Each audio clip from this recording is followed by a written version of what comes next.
दिल्ली हुकूमत का बड़ा फैसला सामने आया है। दिल्ली में पटाखों की बिक्री पर पाबंदी, ऑनलाइन बिक्री और डिलीवरी पर पाबंदी लगाई गई। 1 जनवरी 2023 तक पाबंदी रहेगी नाफिज। दिल्ली में पटाखों की ऑनलाइन बिक्री और डिलीवरी पर भी पाबंदी लगाई गई। 1 जनवरी 2023 तक लागू रहेगी ये पाबंदी।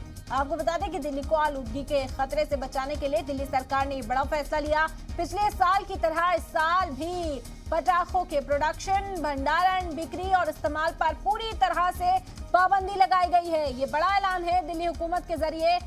आपको बता दें कि पटाखों की बिक्री पर पाबंदी लगाई गई। पिछले साल भी इस तरह की पाबंदी देखी गई थी। 1 जनवरी 2023 तक ये पाबंदी इसी तरह नाफिज रहेगी। दिल्ली में पटाखों की ऑनलाइन बिक्री और डिलीवरी पर भी रोक रहेगी।